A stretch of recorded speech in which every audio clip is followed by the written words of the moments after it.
Boa tarde a todos e a todas.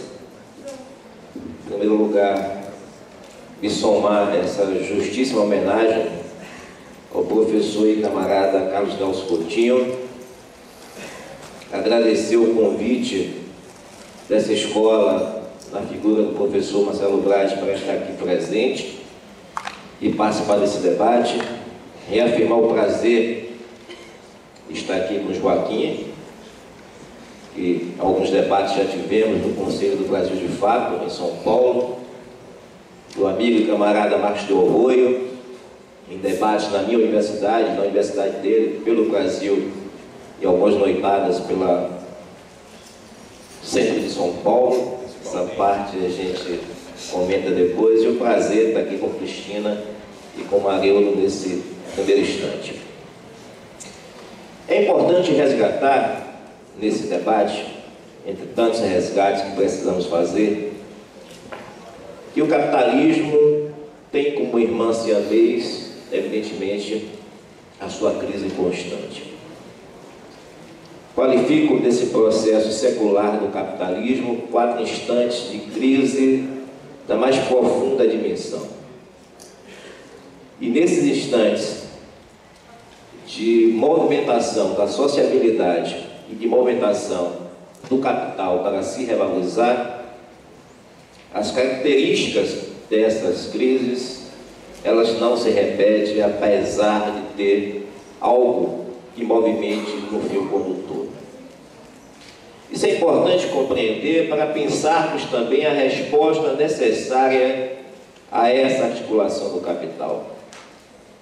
Isso ocorreu no final do século XIX, isso adensou-se na crise de 30, isso gerou uma nova forma de se relacionar na contradição de classe nos anos 70, e mais recentemente, em virtude da financiarização do capital, ou em especial do capitalismo, as contradições apresentam novas questões para o movimento operário, para os lutadores, diante da perspectiva de barbárie apresentada pelo modo de produção capitalista.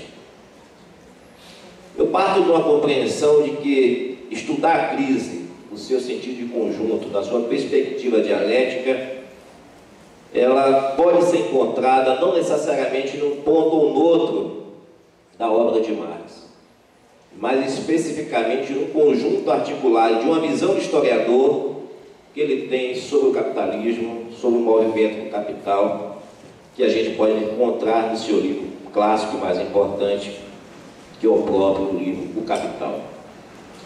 Discutir a crise num momento como esse é de suma importância diante da compreensão do pensamento neoclássico, que faz de conta que essa é uma demanda do ajuste do sistema. Nós não encontramos na perspectiva dos neoclássicos algo que remeta especificamente a um debate onde vai se colocar a questão da crise de modo mais geral. Vai particularizar e especificar situações, vai vulgarizar a perspectiva analítica na sua dimensão de totalidade e vai fugir essencialmente desse debate por um viés ideológico. Afirmar que não existe um movimento da crise é afirmar a existência eterna do seu modo de produção. Então eu quero, no primeiro momento, dizer que a dinâmica da crise remete ao seu tempo específico, portanto ela é diferenciada, e no segundo momento remete que essas contradições geram essencialmente respostas mais contundentes ou menos contundentes, mais revolucionárias ou menos revolucionárias do conjunto do movimento operário e das lutas populares em várias partes do mundo.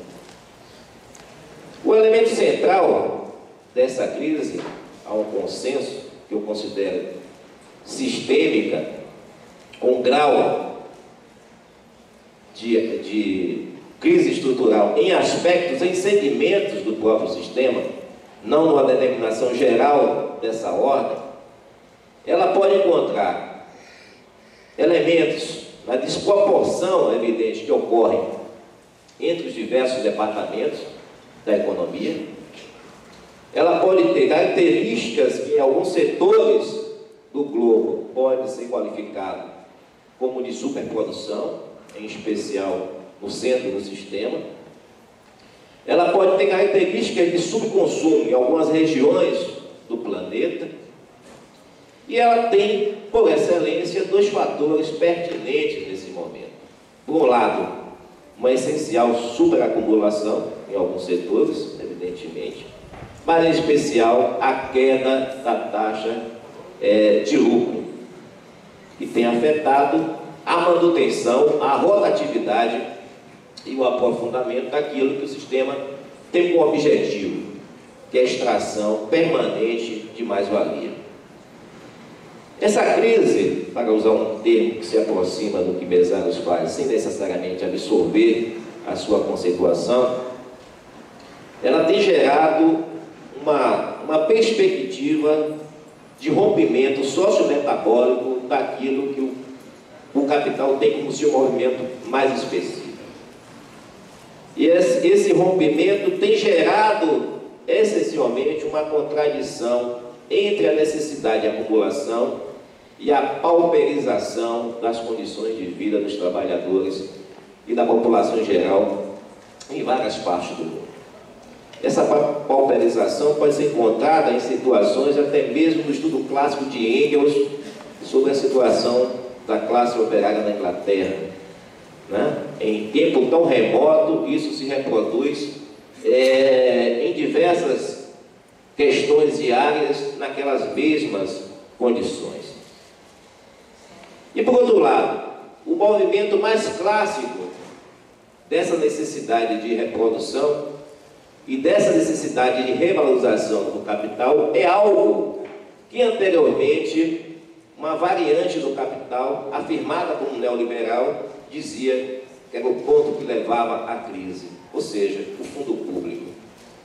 A incapacidade, e esse dado é importante, a incapacidade do capitalismo de se reproduzir nas suas características, sem utilizar aquilo que a defesa do liberalismo sempre fez, ou seja, o ataque ao Estado, foi derrotado nas diversas contendas, na vinculação tóxica da forma como o capital tem agido na última quadra do século XX e nesse período inicial do século XXI.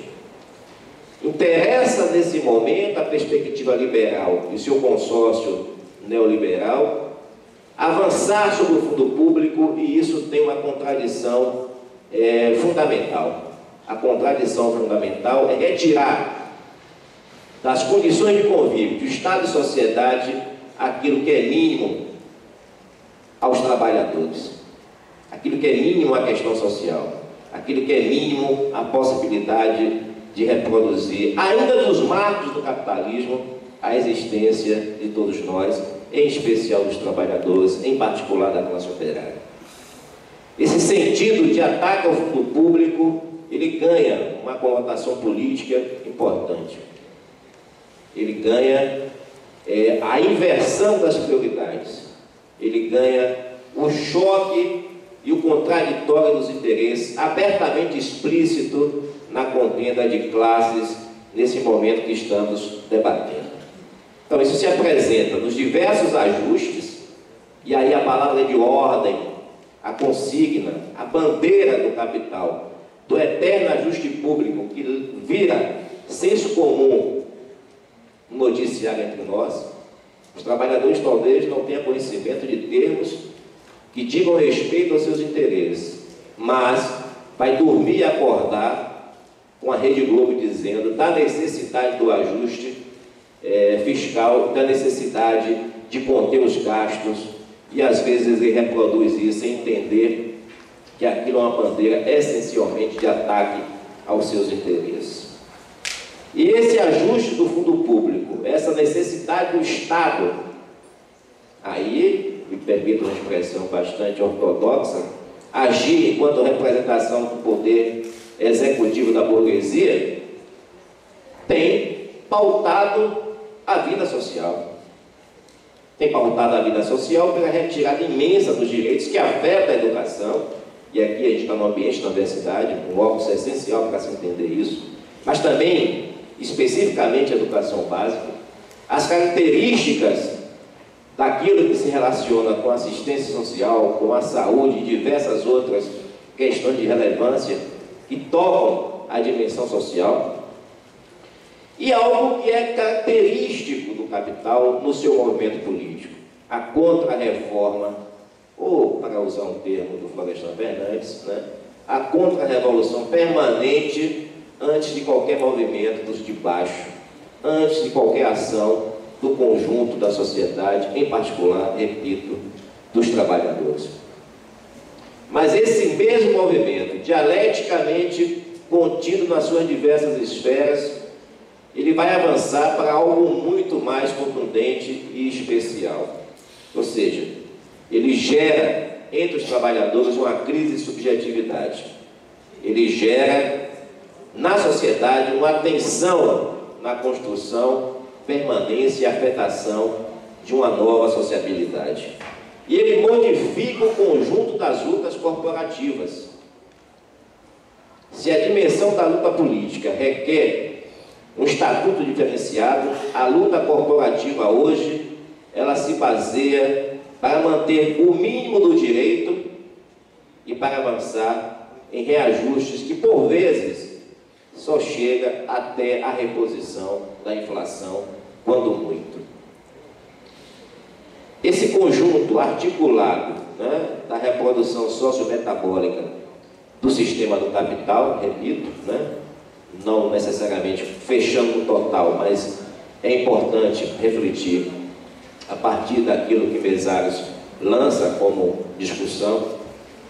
Ele vai ter um outro aparato ideológico para se armar nesse debate e nessa ação dentro da sociedade.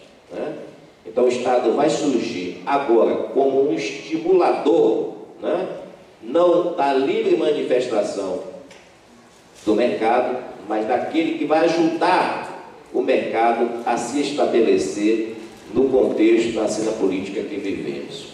Ao lado disso, dessa regulação social que o Estado contribui com a ação da burguesia a efetivar na sociedade brasileira e mundial, ele possibilita, ele age no sentido de trazer à cena algo que é muito caro ao processo de luta social. Ele traz o reacionarismo, ele traz a xenofobia, ele traz o populismo de direita, ele possibilita as brechas do fascismo entre nós.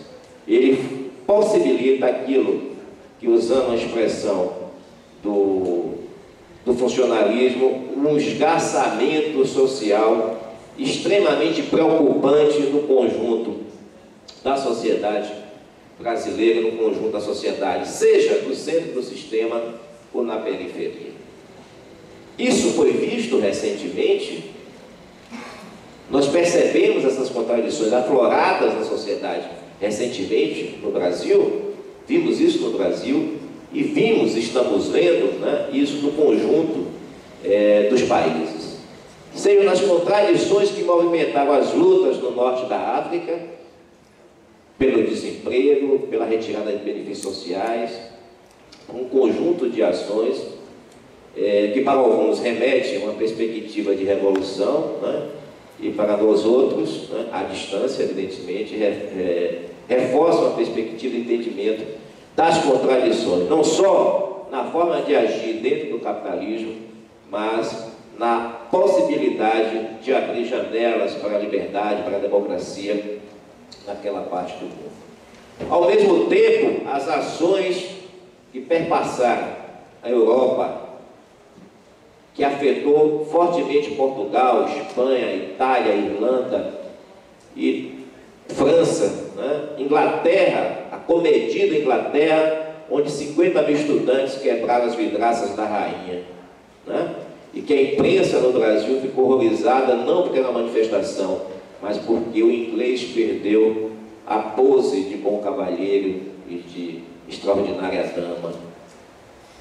Esse processo, evidentemente, tem gerado um componente político que tem se afirmado sem a devida compreensão da teoria política, dos departamentos de ciência política, e digo isso que sou professor e lotado no departamento de ciência política de uma universidade pública, onde é muito mais interessante fazer estatística das eleições do que pensar o movimento e as contradições políticas na sociedade.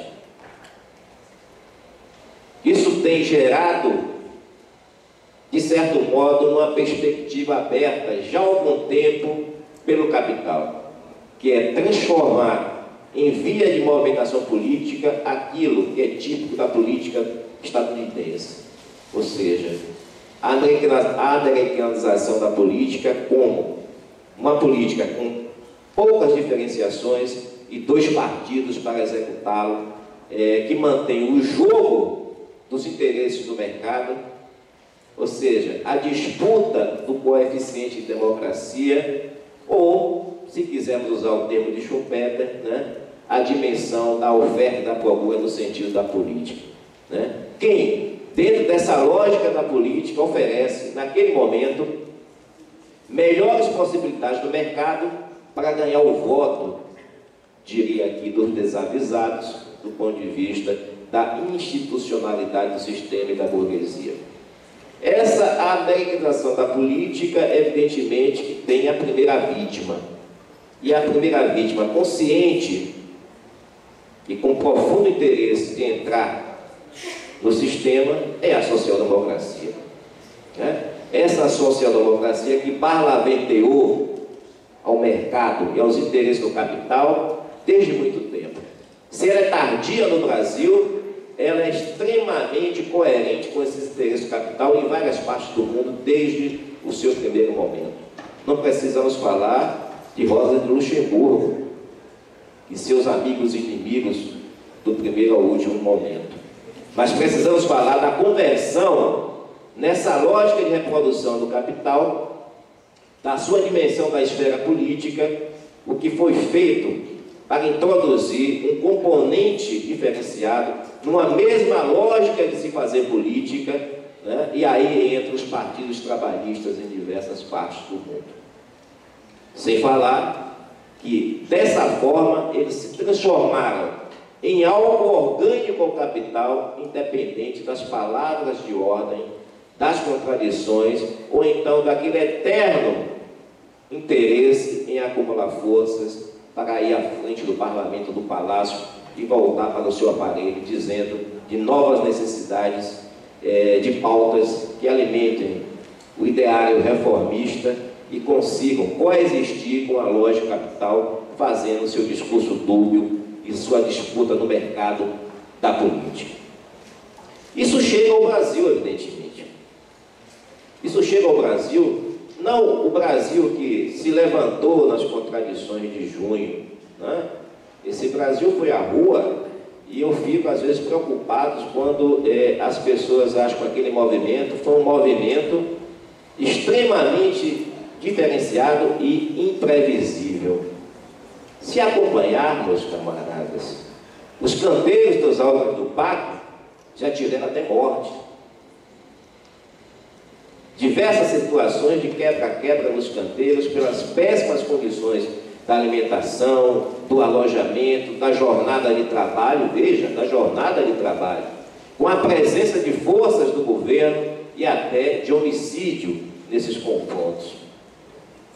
Se acompanharmos esse meio movimento, vamos perceber o que ocorre com aqueles que ficaram atingidos pelas barragens, pelas obras, né, ribeirinhas em diversas partes do Brasil. Os acontecimentos nos locais onde os índios, né, foram afetados de forma violenta na sua possibilidade de existir e contribuir pela renovação daquilo que o humano pode fazer pelos humanos. Né? Esse movimento chegou aos precarizados. Esse movimento chegou àqueles que cresceram no emprego durante a gestão do PT, mas cresceram nos serviços de se tornar vigilantes, ou seja, no sistema de segurança da burguesia, aos telemarketings, como estuda o Ricardo Antunes e o Rui Braga, em São Paulo, né? E diversos movimentos que precarizam extremamente a ação dessas pessoas no ambiente do trabalho. Essa movimentação foi, por um lado, dos precarizados no ambiente do trabalho e da juventude sem perspectiva, por outro lado. A ausência da perspectiva do trabalho, a ausência da perspectiva da formação e a ausência da perspectiva dos atendimentos e serviços públicos. É muito fácil não entender isso quando o trabalhador da periferia de São Paulo leva em média 3 horas para ir e 3 horas para voltar ao trabalho e para a sua casa. Quer dizer, ele leva 1/4 do dia se movimentando para trabalhar, né? Isso, evidentemente, é uma caixa explosiva que algum dia alguém, de alguma palavra de ordem, de alguma bandeira, ia puxar o pino, né, dessa granada. E no primeiro momento foi puxado, e no segundo momento ela continuou por tantas outras demandas e tantas outras bandeiras de luta.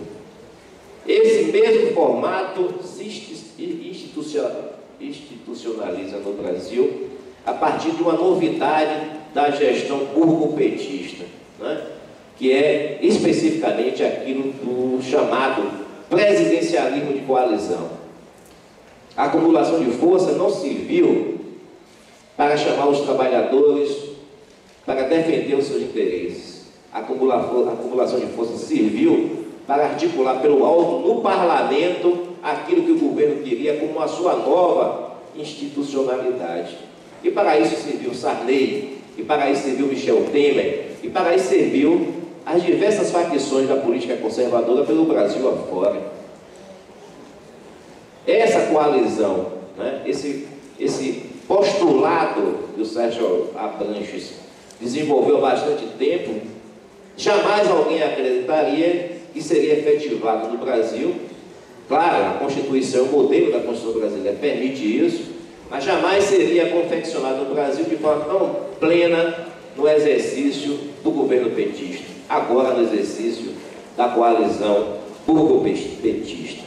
E tem como elemento central, nessa contradição do capitalismo, nessa cena contemporânea de crise, evidentemente, destravar o capitalismo no Brasil, aumentar o consumo de massa, torná-lo dirigido para segmentos da sociedade, monopolizar os ramos da produção numa burguesia interna para agir na América Latina e para agir na África, usar de forma extremamente deletéria a diplomacia brasileira para isso, que é, como se diz no Nordeste, né, o cidadão que vai com o conjunto da malinha vender os produtos, não vou usar o termo que se dá isso para não parecer racista, né, e fazer e efetivar aquilo que muitos camaradas e estudiosos afirmam como a democracia de cooptação, o apacivamento da classe trabalhadora e o exercício de um incipiente, mais constante subimperialismo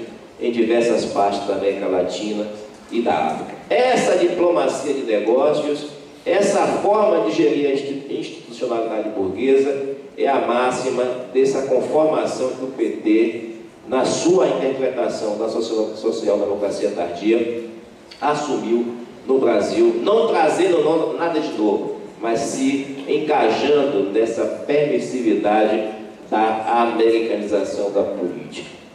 Agora, o tempo está ruindo, eu gostaria de entrar numa nova perspectiva.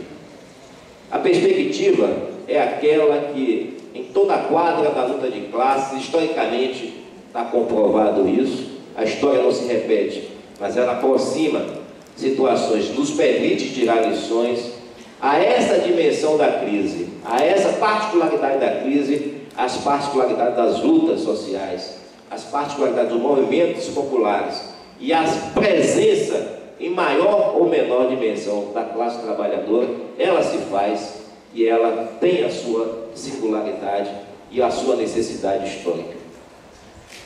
Não adianta o capitalismo ter, através dos seus intelectuais midiáticos, afirmado a possibilidade do fim da história. Congela-se o capitalismo a partir de diferenciações da sua crise, mas algo que sempre vai se resolver. Para tanto, a classe trabalhadora vai fazer algumas reivindicações e novamente voltaremos ao cenário da última peça. Não se trata disso. A esse movimento tem um grande movimento, né, de resposta. Sempre vitorioso? Evidentemente que não. Derrotado? Sim, derrotado. Tirando lições e experiências para novos confrontos. E eu acho que tem uma coisa importante nesse processo que a gente precisa analisar, dessa incapacidade de entender a presença dos trabalhadores, a presença dos movimentos populares, dessa quadra de baixa densidade ideológica do lado dos trabalhadores e dessa ausência de luta para outros no momento conjuntural e no cenário da luta de classe. A situação da Comuna de Paris, em janeiro e fevereiro de 1871, remetia o que ocorreu posteriormente, naquelas contradições. O ensaio geral de 1905 permitia analisar aqueles acontecimentos. A Revolução Russa de 1917 e os diversos levantes, vitoriosos ou não, do século XX, nos permitiam, com a sabedoria do conhecimento acadêmico ou do analista de fora, interpretar e entender que aquilo poderia ocorrer? Evidentemente que não. Evidentemente que não. Então a história não parou aonde a ideologia capitalista nos quer colocar. E a história não parou no ponto onde se quer dizer que a classe trabalhadora e os movimentos populares não têm capacidade de responder. Não vou entrar aqui especificamente no debate sobre os intelectuais, mas esses intelectuais hoje têm cumprido, por um lado, o seu papel. São aqueles orgânicos à burguesia, são aqueles, e aí sim, eu acho que Marx tem razão quanto a isso, se afirmam cada dia mais no aparato dessa mesma classe, mas tem efetivamente uma movimentação da intelectualidade engajada na nossa classe.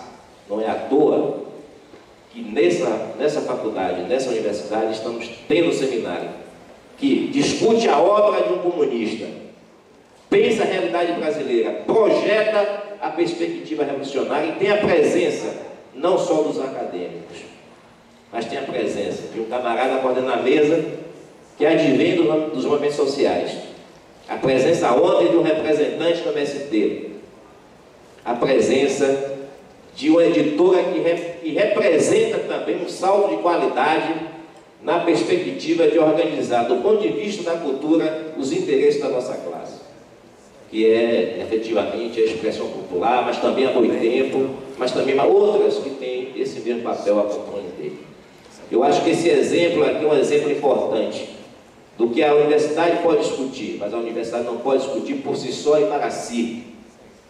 A universidade tem que trazer para esse ambiente as diversas forças que na política ou na contradição de classe, e aí não tem contradição, estão realizando o confronto, estão realizando as lutas por uma outra sociedade, pela emancipação que nós pretendemos, desejamos e que tenho certeza vamos fazer.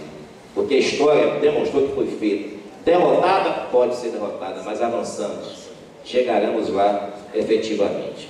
Então, trazer aqui, né, esse conjunto de lutadores sociais, trazer aqui os interesses da nossa classe para um debate no ambiente da universidade é um ponto que qualifica um outro segmento orgânico aos nossos interesses para discutir também o futuro dos trabalhadores, a questão da contra-hegemonia, super importante para todos nós.